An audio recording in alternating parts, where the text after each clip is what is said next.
Good morning, John. It's Friday.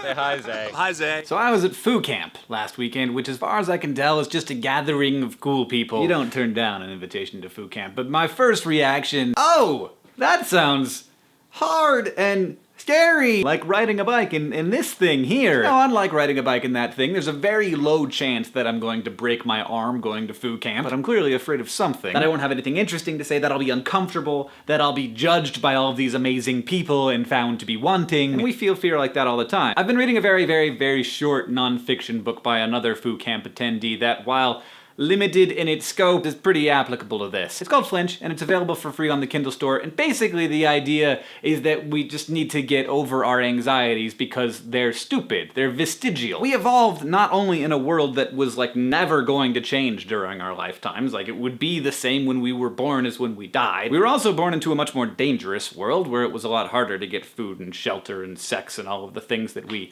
want and need as people. And so we're programmed that if we found a good, easy, comfortable way of doing things, we should stick with that. But the big secret, of course, that our subconscious can't seem to realize is that we could be doing anything and there would be a very low chance of us dying. The author has some homework assignments in the book, and the first one is designed to help you identify what this feeling is so that you can know when you're experiencing it and move past it. And that's to turn on your shower, wait for it to get really cold, and then get in.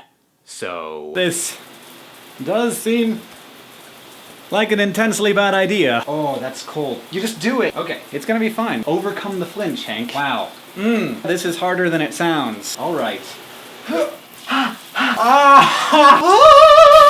Fart! Oh! I'm fine. Enough, okay. That's long enough. Hot water coming out of your wall? That's just a wonderful convenience.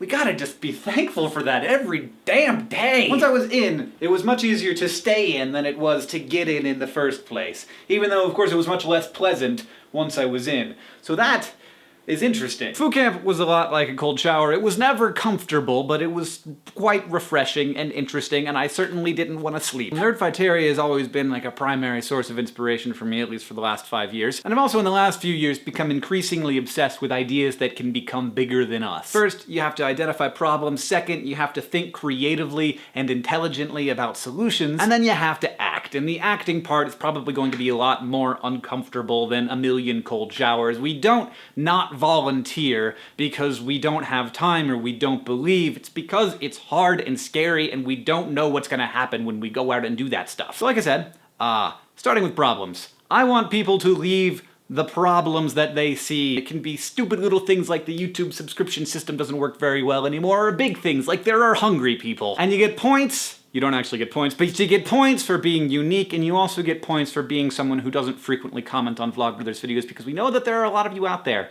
I was just talking about you on my Tumblr. And finally, in addition to all that, yes, we love working on things with Nerdfighteria, big and small, and so we are reinstituting the Summertime Nerdfighter Book Club. So together we're going to be reading Fahrenheit 451. We're doing this book for 2 reasons. 1, in honor of Ray Bradbury's amazing life, and 2, because apparently 50 Shades of Grey, which is basically Twilight fanfiction turned into a novel, has now sold more books than Ray Bradbury did in his entire life, and we think that that's messed up, man. So if you don't already have your copy, order it now or go to your local independent bookstore and buy it. John, I'll see you on Monday. If you look straight down, what can you see? If you really like commit to it, if you really commit to it.